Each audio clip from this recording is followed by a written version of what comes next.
What's going on, guys? K-Pine here, and welcome back. And in this video, I'll be featuring what has been my favorite team to run this season in the Great League. Jumpluff, Shadow Drapion, and Bibarel. This is a similar team to what I ran in the beginning of the season, except I traded out Superior for Jumpluff. Bibarel and a grass type form a fantastic core, but the fighting resist that Jumpluff gets takes the team to a whole nother level. And with that said, this has been an extremely consistent team for me, where I'll be featuring back-to-back 4-1 sets. And with that, let's get right into the battles. Alright, getting to the first battle, we lead Jumpluff into Guzzlord.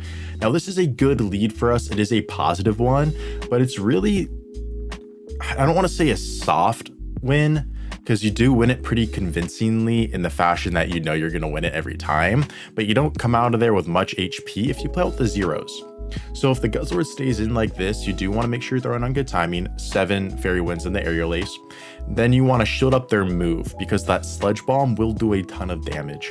Again, make sure you throw on good timing, 4 Fairy Winds in the Aerial Ace, and if your opponent decides to shield that move, you will outpace to the next Aerial Ace before they reach their second Sludge Bomb. So therefore, you will be able to force 2 shields from your opponent if they want to get off that second Sludge Bomb, which if they do, then that's perfectly fine. You've already done plenty of damage to them. You can let your Jumpluff go down. But here, my opponent brings in a Toxapex, and this is what the Shadow Drapion pivots for, to bait out anything the Bibarel doesn't want to see. So we see that Toxapex come in, we pivot to the Drapion right away, as well as not let the Toxapex get a fantastic farm onto my Jumpluff. They bring in that a Shadow for Alligator, of which Bibarel loves seeing Shadow for Alligator, just absolutely destroys it. But in this case, my Shadow Drapion likes seeing it too, since I could get their final shield with that crunch, combo play with the energy ball, and down goes the Shadow Gator. And at this point, this match is over, because I will reach this energy ball onto my Jumpluff. That's going to do some very nice damage to the Toxapex. They get an entire poison jab down, but that's fine. I can bring in my Drapion here to force them to expend some of that energy. And by doing this, this means they're only going to reach 1 move against my Bibarel, which will be that Sludge Wave. But Sludge Wave will not one-shot the Bibarel, so we will be able to tank it no problem. As you'll see right here, Sludge Wave comes through. Does a bit of hefty damage, but we hang on just fine. Reach the Hyper Fang, and my opponent does concede. GG's. Next battle, we lead Jumpluff into Shadow Drapion. Now, you want to play out the zero shield scenario in this. You don't want to invest shields in a matchup that only gets worse for you the more shields you play with. So you just tank their first move. And if you get a little bit of a crunch debuff there, if they get a crunch debuff there, it makes it a little bit more tricky in this lead matchup. But most of the time, due to the odds of the crunch debuff, they won't, which is very, very nice, because if you land both Aerial Aces like you see here, you force them to throw, and then you can just come in with your Shadow Drapion and get a very nice Poison Sting down. As you'll see, I swap into my Drapion. 1, 2. I try to swap there to catch the Aqua Tail, but I get 1 turn bring-in lag, so that allows me to not be able to catch. And now it's just so unfortunate that the state of the game has just been so terrible lately. But you know what? It's okay. We tank that Aqua Tail, swap into our Bibarel to start spamming off these 2 Hyper Fangs against the Azu. And that crunch tip is actually very important, because the rollout and 2 Hyper Fangs don't quite KO an Azumarill in the zero shield scenario. But with that crunch tip, those rollouts and 2 Hyper Fangs do. So it does force my opponent to invest in early shield. And if they're staying in this matchup with an Azumarill and we don't know what their third is, the likelihood is that their third is very weak to his Bibarel as well. So we want to invest shields in this matchup, just like our opponent is doing. Now, in that Jumpluff against Shadow Drapion lead, if your opponent throws pretty instantaneous to take out your Jumpluff, you will be able to get a good energy lead without taking that move on your Drapion or Bibarel, whichever one you choose to get that energy lead on. But if they overfarm a little bit against your Jumpluff like you saw there, then they will reach that second move. They have the Drift Bloom. Bibarel absolutely shuts it down, which is fantastic. And also another note in that lead scenario of Jumpluff into Shadow Drapion, if they do invest a shield in that, that's perfectly fine. Like you don't invest a shield yourself. You just continue to overfarm and to fire off that third aerial ace once you get there, because your opponent is forced to go for a crunch. If they go for an Aqua Tail to take you out, you will just barely be able to hang on and reach that third aerial ace. Just something to keep note of there. Next battle, Dewgong Lead. You want to swap into your Drapion and throw that crunch right away. This way that if they stay in this far because they want to debuff you or go for a draw run, you get to misalign the switch clocks, as well as threaten an early shield or do hefty damage to the Dewgong, which is always nice. And I always like to no shield here. The Shadow Drapion safe swap into a Dewgong, or Dewgong counter swap into a Shadow Drapion safe swap. I always like to no shield, because if they do go for that Icy Wind, you're going to be in an instantaneously advantageous position. Or instantly advantageous position. There you go. That's a little bit better English. And once that happens, like, yeah, if your opponent ends up swapping out later, cool, you'll come and jump left, get a ton of energy. You now get to threaten that Dewgong with the energy balls. But in this case, they just stayed in, took switch advantage. So I'm just going to come and be barrel and get a ton of energy on it. I do CMP tie them with the poison, with the Hyper Fang, just because I don't want to take another move from them or give up another shield. Now they come under the Charm Wiggly, and it's going to be a little bit of a tricky end game here. I go for the Surf, and then I hard swap into Jumpluff. Looking back, I don't necessarily agree with this play. I think the better option would just been staying in with the B barrel, firing off that second Surf, and then hard swapping to my Jumpluff.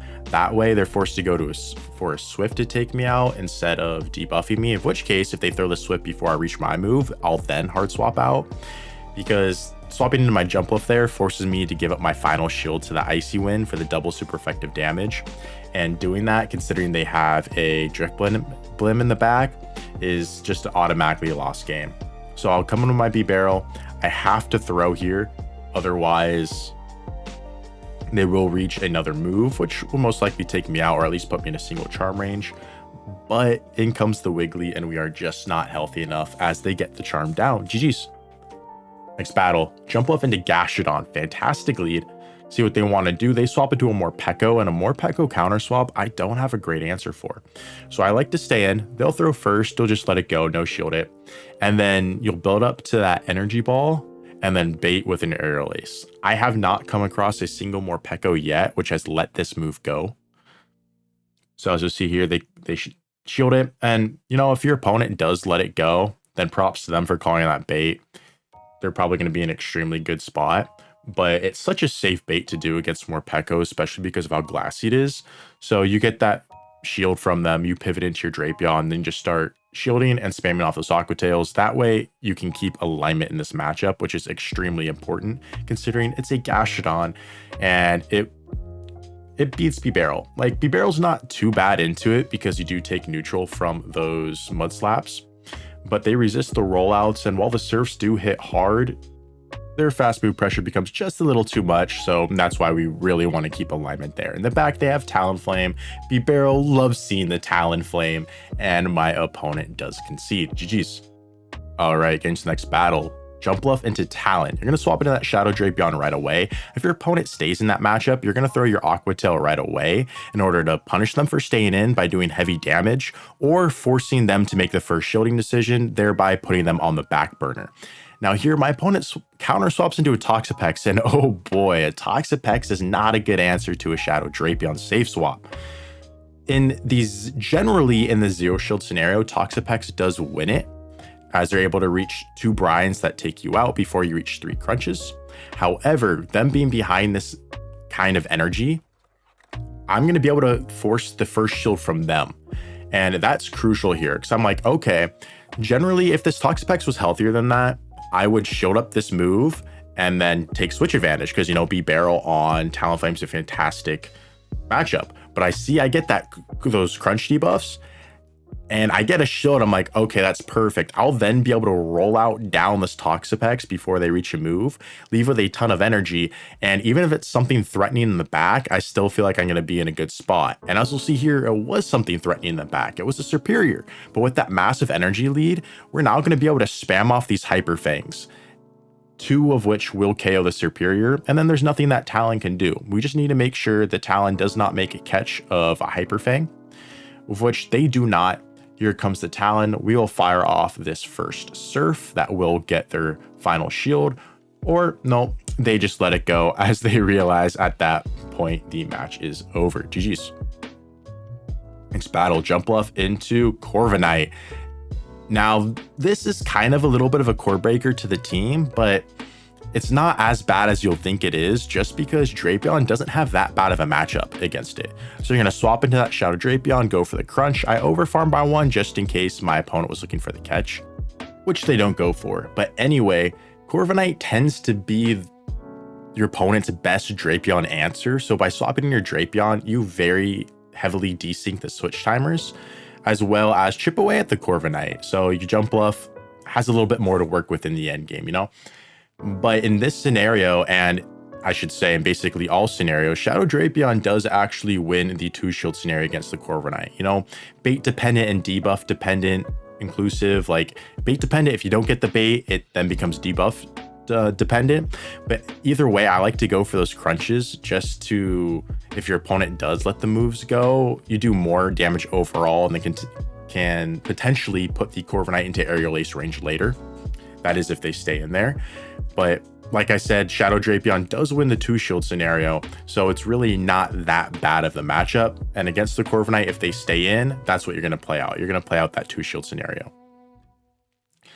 They have Goodra. Jumpluff comes in, handles the Goodra just fine. Now they have a Clodsire in the back. This is going to be a little bit of a tricky end game.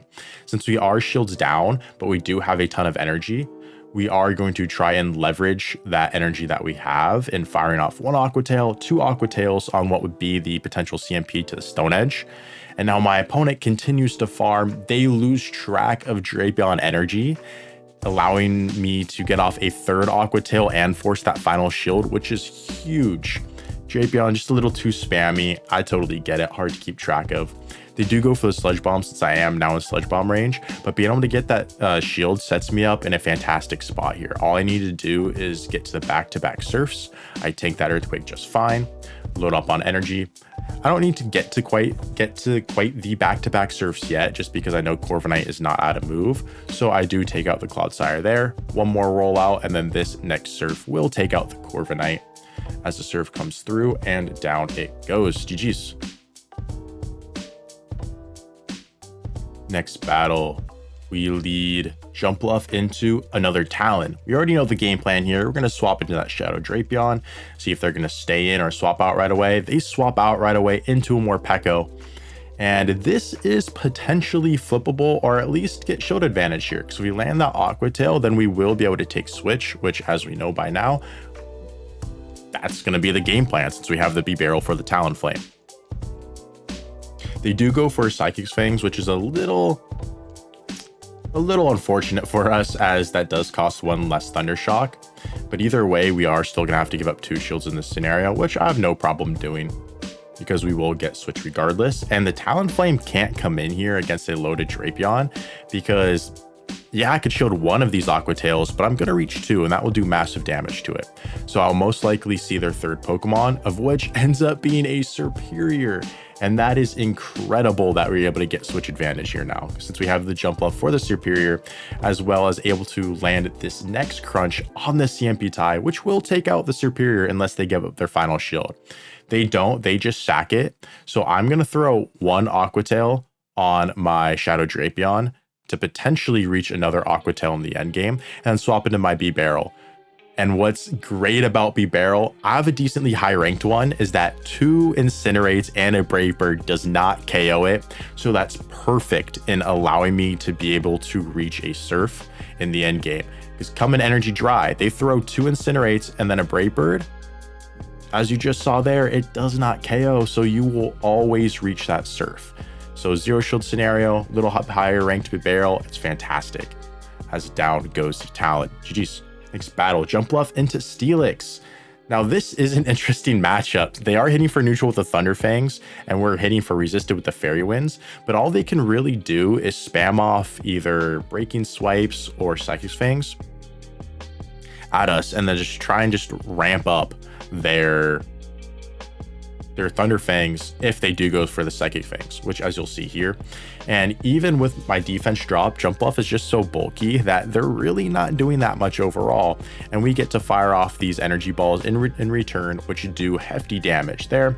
That's just me being a little bit lazy and a little bit predictable by throwing the energy ball right away. I was thinking like, hey, let's get this defense drop. But what's the defense drop gonna do? Make the Fairy Winds go from doing 1 damage to still doing 1 damage? Nah, you just gotta be a little bit more patient, paying attention. So I end up coming with my B-Barrel, getting a very nice matchup there against the Drifblim. They come back in with the Steelix. I go for the Surf, hoping it takes them out. It doesn't take them out, and the Earthquake doesn't quite take us out. But with them having a Jump Bluff in the back, we are able to get favorable alignment in that end game with the Beebs on that Steelix and the Shadow Drapion on their own jump. They will go for an Aerial Ace. I will let the first one go since it is predictable, and just in case they're running Aerial Ace Acrobatics, I want to let the first move go so they don't land in Acrobatics later on in the game, you know, surprise me with it. Here I go for an Aqua Tail just because I know, hey, that Steelix is essentially dead, that I can just go for the Aqua Tails, because if they let the Aqua Tail go, I'll be able to just Poison Sting it down. Then I hard pivot in my Jump Bluff, not wanting to give up my last shield on the Shadow Drapion yet, since I know I will be able to survive an Aerial Ace from here. And then here, I just keep over farming. I'm like, eventually they're going to try and go for that catch on the Shadow Steelix, or the regular Steelix. I don't know where I got Shadow Steelix from. And they do. We get the farm down, and now we can just spam off this Aerial Ace against the Jump Bluff, of which at that point, my opponent does know the game is over. GG's. Next battle, Jump Bluff into Azumarill. Now, this is a little bit of an interesting matchup. If you do have an attack-weighted Jump Bluff, you will win the Zero Shield scenario against the Azumarill, as the Fairy Winds plus the 2 Energy Balls will be enough to take them out. If you have a bulk-oriented Jump Bluff, then the Azumarill will win the Zero Shield scenario, as they'll be able to survive the Fairy Winds and both Energy Balls in order to get off 2 Ice Beams. So it's a little bit of a give and take there, which kind of flavor of Jump Bluff you want to run. That high attack one for the Azumarill matchup. But the unfortunate part of that high attack one is it sacrifices quite a bit in a lot of the other matchups, most notably the Shadow Drapion matchup. So it's up to you regardless of which one you want to run. Now let me pivot back into this mid game here. They save swap into a Diggersby, and what I like to do on a Diggersby save swap is load up on energy onto the Jump Bluff, and then swap into the B-Barrel to potentially catch the Fire Punch. You catch the Fire Punch, great. You don't catch the Fire Punch, that's still fine, because you will be able to survive the quick attacks and 2 Scorching Sands to reach 2 Surfs. 2 Scorching Sands don't KO you, 2 Surfs do KO them, and in a matchup like an Azumarill, keeping switch advantage with all that energy on your Jump Bluff is fantastic. Or if you lose switch advantage because they give up a shield, then Drapion will be able to handle the Azu up a shield. But in this specific matchup, my B-Barrel was lagging a turn, not like getting a 1-turn bring in or anything like that. Just in the fast move animation, it was constantly lagging a turn. So I missed out on 1 to 2 rollouts that I should have gotten, or I should say that they got 1 to 2 extra quick attacks, meaning that second Scorching Sands KO'd without me being able to get that second Surf. So I don't know if that was just lag, my internet connection, or game state there, but how that should play out is you should survive that and get both of those Surfs, which would put you into a much better spot, as you'll see here. Because of that, I was put into a very bad spot, and I had no more win con left. GG's. Next battle, Shadow Kanto Marowak Lead. This is very interesting that they're staying in this matchup.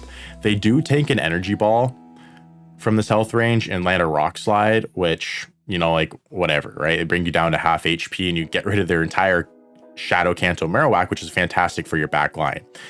Now, from this, you read what they come in with, and they come in with a Dunsparce, and I'm just going to pivot Shadow Drapion. As long as it's not an atrocious matchup for the Shadow Drapion, I'm still going to pivot into it, just so I save my Jump Bluff for later, considering they stayed in against the Jump Bluff with a Shadow Kanto Marowak.